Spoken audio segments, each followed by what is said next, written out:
Chapter 2 चल रहा है, structure of atom, NCERT question number 55 देखेंगे। Emission transitions in the Paschen series and at orbit n is equal to 3 and start from orbit n can be represented as this formula। क्या बोल रहा है कि Paschen series में जो transition है वो एंड कौन से ऑर्बिट पे आके करता है, n is equal to 3। क्यों? क्योंकि फाइनली जो इलेक्ट्रॉन है वो ट्रांजिशन होने के बाद कौन से ऑर्बिट में आता है, थर्ड ऑर्बिट में।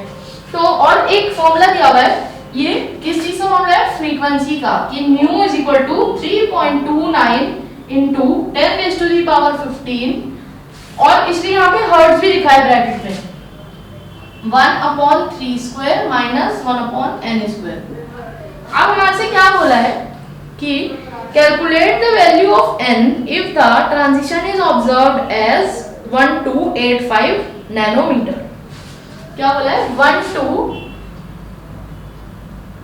लैम्डा क्या दिया हुआ है, 1285 नैनोमीटर कि इतना ट्रांजिशन इस वेवलेंथ पे ऑब्जर्व हो रही है। क्या बताना है, वैल्यू ऑफ n बतानी है। तो nu is equal to c by lambda लिख सकते हैं, कितना देगा, 3 × 10 raised to the power 8 upon 1285 into 10 raised to the power -9। अब न्यू का दूसरा फॉर्मूला क्या है ट्रांजिशन के केस में, ये जो हमें क्वेश्चन में गिवन है, 3.29 into 10 raised to the power 15।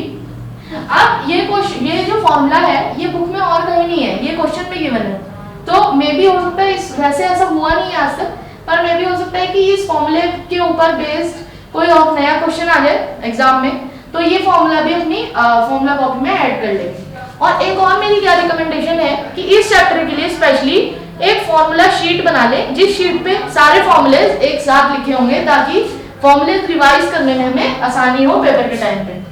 तो क्या लिख सकते हैं, इंटू 1/3 का square 9 minus 1/n square, n हमें निकालना है। क्या कर सकते हैं n निकालने के लिए कि 1/9 minus 1/n square is equal to 3 × 10 raised to the power 8 upon 1285 into 10 raised to the power -9 into 3.29 into 10 raised to the power 15। और अगर n स्क्वायर निकालना है तो 1/n square is equal to 1/9 minus 3 into 10 raised to the power 8 upon 1285 into 10 raised to the power -9 into 3.29 into 10 raised to the power 15। अब ये जो पूरी value है ये खुद से सॉल्व करेंगे, ये पूरी वैल्यू खुद से सॉल्व करेंगे, सब्ट्रैक्ट करेंगे वैल्यू, और यहाँ पे मल्टीप्लाई डिवाइड करने में हम टाइम वेस्ट नहीं करेंगे। तो आंसर क्या आएगा, 1/n square should be equal to 1/25, यानी कि n square should be equal to 25 and n should be equal to 5। Answer अपना क्या बताया था मैंने, वीडियो पॉज करेंगे, वैल्यू सॉल्व करेंगे और आंसर चेक करेंगे कि सेम आ रहा है या नहीं। कुछ प्रॉब्लम है तो आप कमेंट सेक्शन में बता सकते हैं। एंड आप ये जो सॉल्यूशंस हैं इनके पीडीएफ भी है तो वो आप डिस्क्रिप्शन में से ले सकते हैं, और इस चैप्टर के डिटेल नोट्स भी हैं वो डिस्क्रिप्शन बॉक्स में आप उसका लिंक देख सकते हैं। तो n की वैल्यू आ गई 5, यानी कि हमें यही बोला था कि n निकालना है जब इस वेवलेंथ पे ट्रांजिशन हो रही है। और क्या पूछा है हमारे से पूछा है find the region of the spectrum. अब उसके लिए आपको इलेक्ट्रोमैग्नेटिक स्पेक्ट्रम चाहिए। जो इलेक्ट्रोमैग्नेटिक स्पेक्ट्रम देखा था इलेक्ट्रोमैग्नेटिक रेडिएशन का, वो चेक करना पड़ेगा आपको, वो रिवाइज करना पड़ेगा, और उसमें इस वेवलेंथ के कॉरेस्पॉन्डिंग रीजन देखेंगे। कौन सा रीजन आएगा आपका, IF, इंफ्रारेड रीजन आएगा। IF मींस इंफ्रारेड, तो इंफ्रारेड रीजन आएगा। नेक्स्ट क्वेश्चन देखते हैं, क्वेश्चन नंबर 56 में क्या गिवन है, calculate the wavelength for the emission transition if it starts from the orbit having radius 1.3225 nanometer and ends at 211.6 picometer. Name the series to which this transition belongs and region of the spectrum। तो क्या लिखा है कि wavelength निकालनी है अगर radius given है orbit का। तो अब हमें ये स्पेसिफाई नहीं किया गया है कि हाइड्रोजन की बात करिए यहाँ पे, हाइड्रोजन लाइक किसी और अदर स्पीशीज की। तो हम क्या कंसीडर करेंगे, हाइड्रोजन लाइक स्पीशीज का फॉर्मूला कंसीडर करेंगे। क्यों? क्योंकि अगर बाद में हाइड्रोजन में निकला तो Z की जगह 1 रख देंगे, हमारी कोई एरर होने की चांसेस नहीं होंगे उस केस में। इसलिए हम क्या कंसीडर करेंगे कि हाइड्रोजन लाइक स्पीशीज। तो हाइड्रोजन लाइक स्पीशीज के लिए Rn का फॉर्मूला क्या था, 0.529 n स्क्वायर अपॉन z, किसमें था ये, एंगस्ट्रॉम में, या पिकोमीटर में लिखना चाहो तो 52.9 n square upon z picometre. ये था मेरा फॉर्मूला। अब हम क्या करेंगे, हमें क्या गिवन है कि स्टार्ट कहां से हो रहा है, सपोज r1 कह दिया इस रेडियस को 1.3225 नैनोमीटर, तो नैनोमीटर में है तो नैनोमीटर में है तो नैनोमीटर को पिकोमीटर में कर लेते हैं, क्या होगा 1322.5 पिकोमीटर। पिकोमीटर वाले को किससे कंपेयर करेंगे, पिकोमीटर वाले फॉर्मूले से 52.9 n स्क्वायर अपॉन z, ठीक है।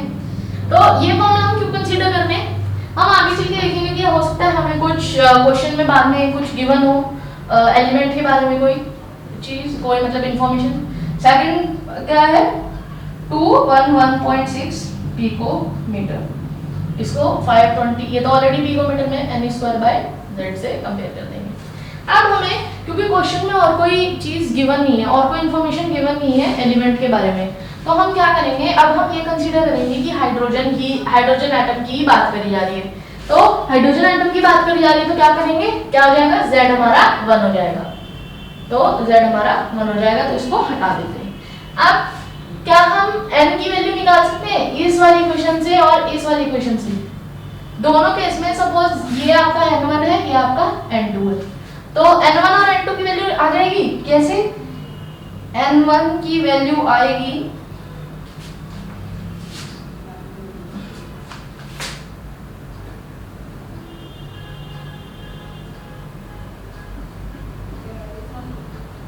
देखिए n1 की वैल्यू आएगी 5 और n2 की वैल्यू आएगी 2।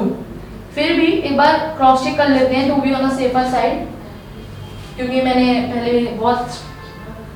पहले सॉल्व कर लेते हैं क्वेश्चंस खुद से, तो चेक कर लेते हैं एक बार, वैल्यू चेक कर लेते हैं 1322.5 डिवाइडेड बाय 52.9 25 आ रहा है, और जब हम 211.6 को डिवाइड करेंगे 52.9 से तो 4 आ रहा है, तो n1 आ गया मेरा कितना 5 और n2 आ गया 2, यानी कि जो मेरी ट्रांजिशन हो रही है, ट्रांजिशन किससे किस में हो रही है, ये मेरा था जहाँ से स्टार्ट हो रहा है और R2 था जहाँ पे एंड हो रहा है, यानी कि ट्रांजिशन हो रही है n = 5 to n = 2।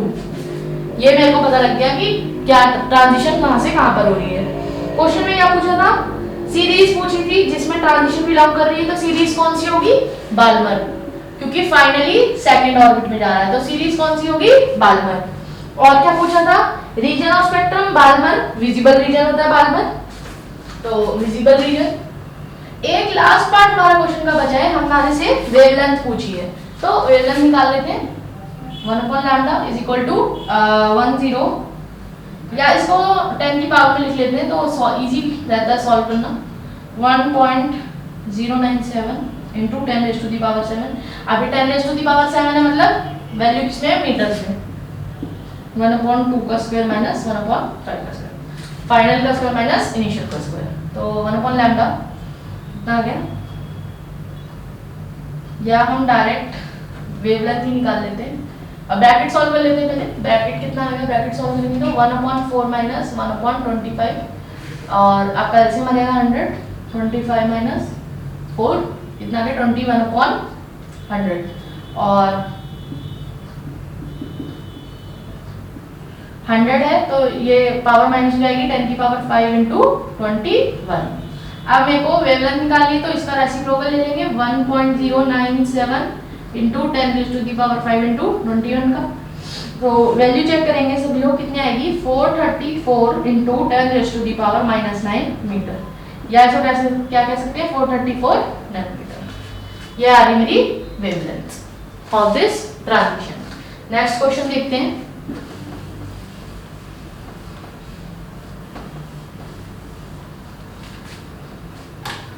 Question number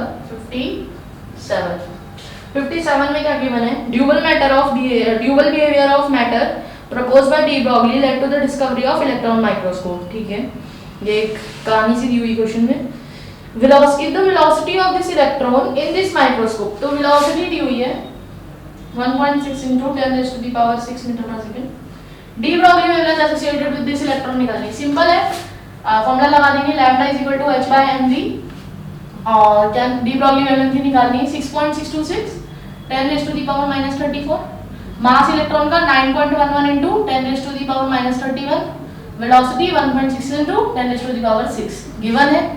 solve करेंगे, वैल्यू चेक करेंगे 4.55 into 10⁻10 मीटर्स माइनस 10 मीटर्स, ये आ गई वैल्यू। उसके बाद क्वेश्चन नंबर 58 देखते हैं। ये इजी था क्वेश्चन, वैल्यू चेक कर लेंगे एक बार पॉज करके खुद सॉल्व करके। फिर तो 58 में क्या बोल रहा है, similar two electron diffraction neutron diffraction microscope is also used. अब ऊपर पे कुछ कहानी दी हुई है तो कहानी आप लोग खुद पढ़ेंगे। Wavelength used here is, wavelength दी हुई है, वेवलेंथ दी हुई है 800 पिकोमीटर। क्या क्या निकालनी है, calculate the characteristic velocity associated with the neutron, velocity निकालनी है। फिर से ये फॉर्मूला यूज करेंगे lambda is equal to h/mv, तो यहां से वेलोसिटी निकालने का फॉर्मूला क्या आ गया h/m into लैम्डा।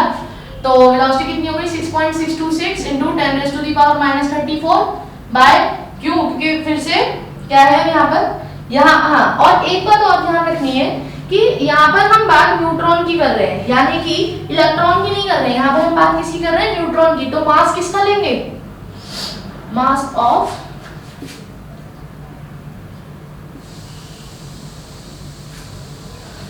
तो यहाँ पर क्योंकि न्यूट्रॉन की बात हो रही है, इलेक्ट्रॉन की बात नहीं हो रही है, तो यहाँ पर मास किसका लेंगे, न्यूट्रॉन का मास लेंगे। न्यूट्रॉन का मास कितना होता है 1.675। बुक में एक एनसीईआरटी में एक टेबल बनी हुई है, उसमें एक टेबल है जब एटॉमिक मॉडल्स के बाद, एटॉमिक मॉडल्स के नेक्स्ट पेज पे जहाँ पे सारे थॉमसन और रदरफोर्ड का एटॉमिक मॉडल डिस्कस हुआ है, उसके बाद वाले पेज पे टेबल दी हुई है, उसमें इलेक्ट्रॉन प्रोटॉन न्यूट्रॉन के बारे में सारी इंफॉर्मेशन गिवन है टेबल में। तो एक बार देख लेंगे उसको।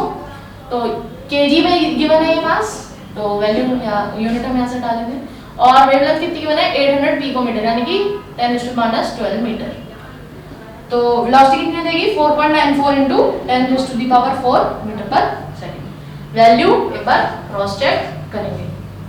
फिर देखते हैं क्वेश्चन नंबर 59। 59 में क्या गिवन है, the velocity of electron in Bohr's first orbit is this, calculate the de Broglie. फिर से वेलोसिटी गिवन है कितनी 2.19 into 10⁻6। वेलोसिटी गिवन है, वेवलेंथ डी ब्रॉगली वेवलेंथ निकालनी कैसे h/mv। यहाँ पे इलेक्ट्रॉन की बात हो रही है तो कोई कंफ्यूजन नहीं है, मास ऑफ इलेक्ट्रॉन ही लेंगे। फिर से 6.626 10⁻⁻34 अपॉन में मास 9.11 into 10⁻⁻31 into वेलोसिटी कितनी गिवन है 2.19 into 10⁻6। अब ये सारे डायरेक्ट फॉर्मूला बेस्ड क्वेश्चंस हैं, सिर्फ कैलकुलेशन है इनमें बड़ी जो आपको करनी है।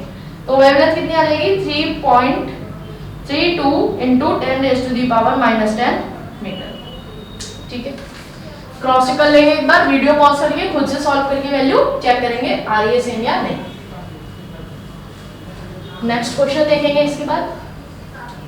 नेक्स्ट क्वेश्चन क्या है, क्वेश्चन नंबर 60। क्वेश्चन नंबर 60 देखते हैं। Velocity associated with a proton moving in a potential difference of 1000। तो पोटेंशियल डिफरेंस लिख हैं 1000 वोल्ट। उसके बाद और वेलोसिटी क्या है 4.37 into 10⁻5 मीटर पर सेकंड वेलोसिटी गिवन है। If the hockey ball of mass, ball का मास गिवन है 0.1 kg, move with this velocity, calculate the wavelength associated with. तो पोटेंशियल डिफरेंस यहाँ पे इस क्वेश्चन में हमें कंफ्यूज करने के लिए दिया हुआ था, हमें लगा कि कुछ काम होगा, बट पोटेंशियल डिफरेंस कुछ कंफ्यूजन के लिए दिया हुआ है। डी ब्रॉगली वेवलेंथ निकालनी है इससे एसोसिएटेड कैसे, lambda is equal to h/mv। Mass given है, वेलोसिटी गिवन है, h के लिए पता ही है 6.626 10⁻⁻34। आई होप कि अब तो सभी को h की वैल्यू याद हो गई होगी, आपको अलग से अब बैठना नहीं पड़ेगा ये सारी वैल्यूज याद करने के लिए कांस्टेंट्स की, क्योंकि जैसे आप क्वेश्चन में बार-बार वैल्यू रखते जाएंगे वैसे वैसे खुद ही याद होती जाएगी वैल्यू। तो क्वेश्चंस की प्रैक्टिस करना इस चैप्टर में न्यूमेरिकल्स की बहुत इंपॉर्टेंट है।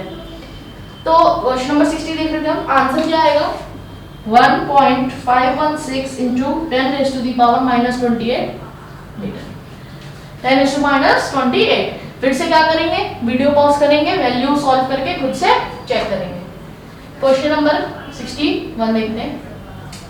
61 में क्या बोला है, the position of electron is measured with an accuracy of plus 0.002 nanometre.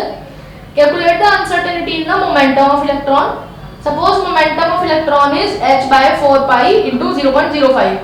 Is there any problem in defining this value? तो देखते हैं।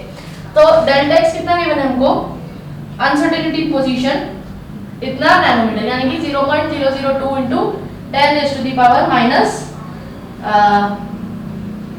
9 मीटर, और ये डेसिमल हटाना तो 2 into 10 raised to the power minus 12 metre. अब हमारे पास हाइजेनबर्ग अनसर्टेनिटी प्रिंसिपल क्या था, delta x into delta p is equal to h by 4 pi।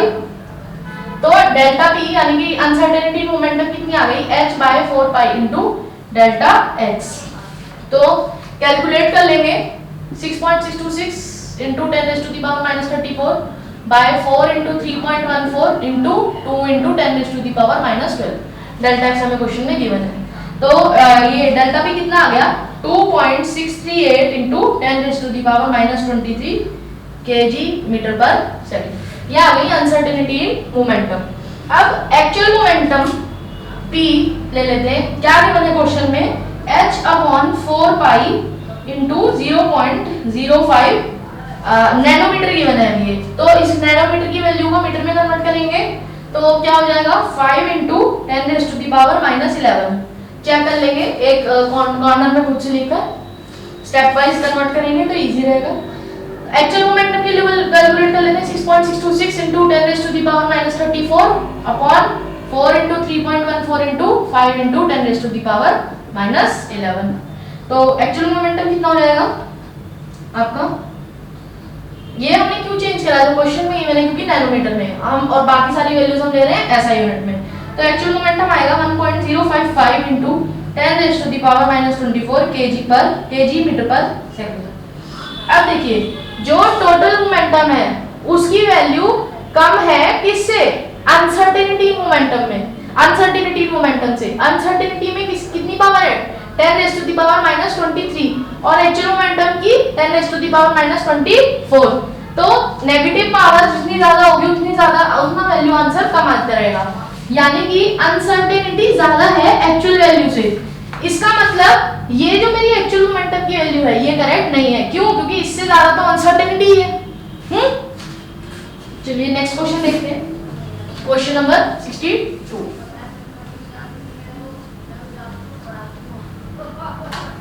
Question number 62 देखते हैं। Quantum numbers of 6 electrons are given below.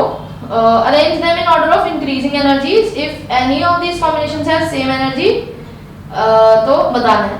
देखिए फर्स्ट केस में n is equal to 4, l is equal to 2, ml is equal to -2 दिया हुआ है।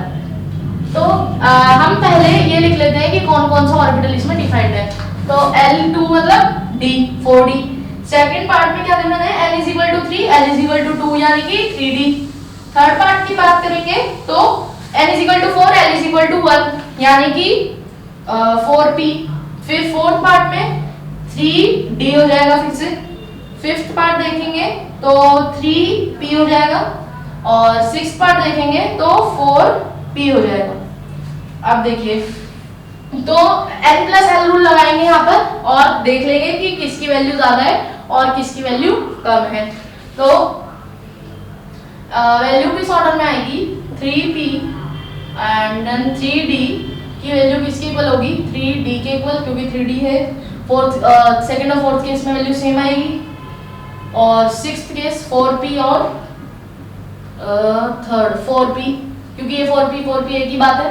और फिर first case आ जाएगा हमारा 4D। तो ये आ गई। केस वाइज लिखनी हो तो आप ऐसे लिख सकते हैं 5, 2 is equal to 4, 6 is equal to 3 and then 1, ऐसे लिख सकते हैं अगर पार्ट वाइज लिखनी हो। ठीक है, नेक्स्ट क्वेश्चन देख लीजिए, क्वेश्चन नंबर 63 में क्या है मैंने, bromine atom possesses 35 electron. Bromine में 35 इलेक्ट्रॉन्स हैं 2p में 6 इलेक्ट्रॉन्स हैं, 3p में 6 इलेक्ट्रॉन्स हैं और 4p में 5 इलेक्ट्रॉन्स हैं। Which of these electron experiences the lowest effective nuclear charge? अब देखो lowest effective nuclear charge, effective nuclear charge कौन एक्सपीरियंस कर रहे थे? जो सबसे बाहर वाले थे। तो lowest effective nuclear charge कौन एक्सपीरियंस करेगा? 4p वाले इलेक्ट्रॉन्स। क्यों? क्योंकि ये न्यूक्लियस से सबसे दूर है, तो ये वाले इलेक्ट्रॉन्स शील्ड हो जाएंगे बाय द इनर इलेक्ट्रॉन्स। तो नेक्स्ट क्वेश्चन देखते हैं।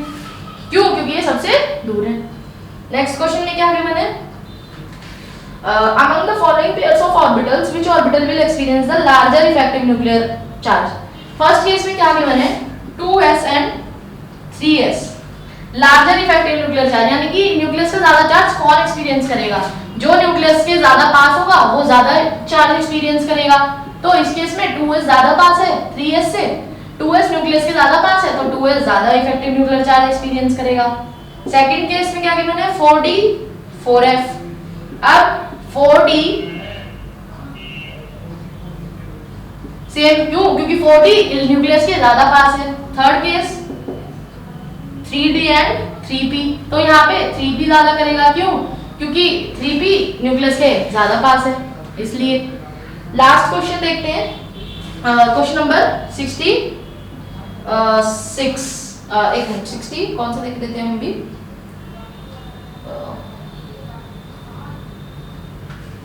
ये था हमारा क्वेश्चन नंबर 63, ये है 64।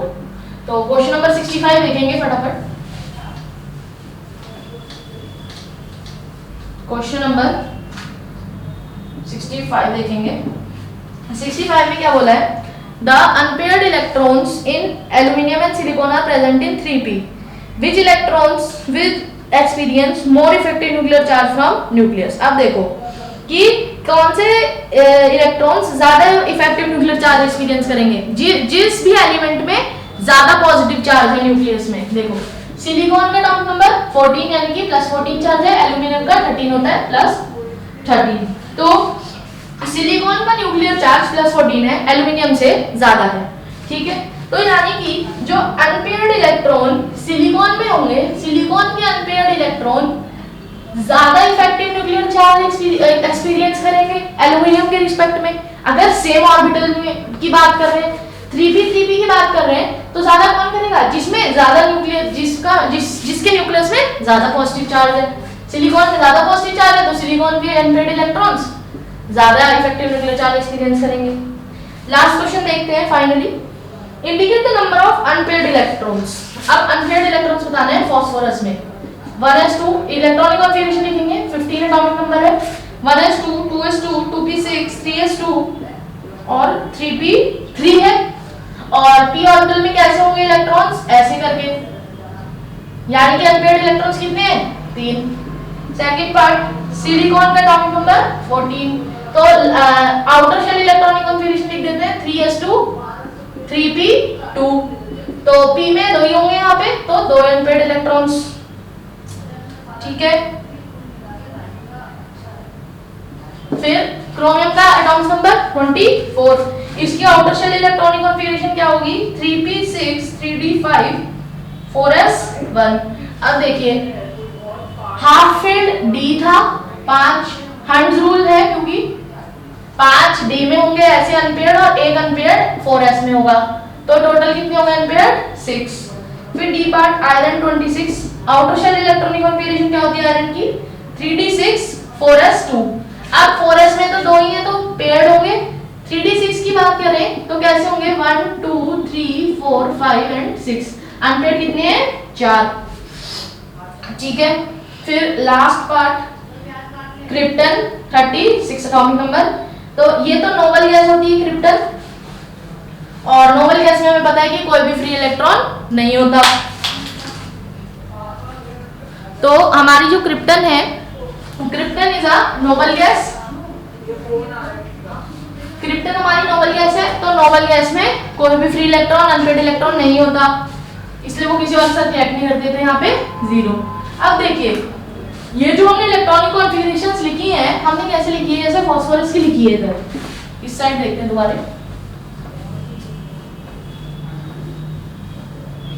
जैसे हमने इधर फास्फोरस की लिखी है इलेक्ट्रॉनिक कॉन्फ़िगरेशन 15 टॉपिक नंबर कैसे लिखी है, लास्ट वाली देखते हैं 3s2 3p3। अब इसी इलेक्ट्रॉनिक कॉन्फ़िगरेशन को लिखने का एक और तरीका क्या है कि अगर हमें एम्पेयर्ड इलेक्ट्रॉन्स हमें लिखते ही पता लग जाए, ऐसे हमें बनाकर ना देखने पड़े, तो वो उसका क्या है तरीका, ऐसे लिखें 1s2 2s2 2p6 3s2 3px1 3px2 and 3py2 3py1 3pz1 ऐसे करके लिख देंगे। फिर सिलिकॉन की बात करते हैं तो कैसे लिख सकते हैं, आउटर शेल इलेक्ट्रॉनिक कॉन्फ़िगरेशन देख रहे हैं तो 3s2 3p2 है तो कैसे लिख सकते हैं 3px1 3py1।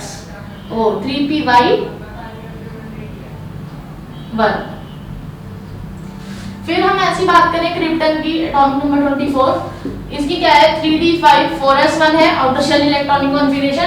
अब बात ये है कि इसमें कैसे लिखेंगे, इसमें ऐसे लिखेंगे 3dxy1 3dyz1 3dzx या xz1 3dz2 1 3dx2 y2 1। इससे क्या होगा, आपके टीचर को भी आसानी रहेगी चेक करने में, क्योंकि बोर्ड में क्या होता है टीचर्स के पास इतना टाइम नहीं होता तो वो आंसर देखते हैं। अगर आप ऐसे एक्सप्लेन करके लिखेंगे ब्रीफ में, आपके लिए भी आसानी होगी काउंट करना कि कितने नंबर ऑफ इलेक्ट्रॉन्स अनपेयर्ड है। क्यों, क्योंकि हर ऑर्बिटल में 2-2 इलेक्ट्रॉन आते हैं, हमने ऑर्बिटल्स में तोड़ दिया। और 4s को तो 4s की तरह लिखेंगे क्योंकि इसमें फर्दर और कोई s में एक ही ऑर्बिटल होता है। तो ऐसे करके आंसर की रिप्रेजेंटेशन भी अच्छी होती है और आपके लिए भी अच्छा आसान होता है और टीचर के लिए भी चेक करना।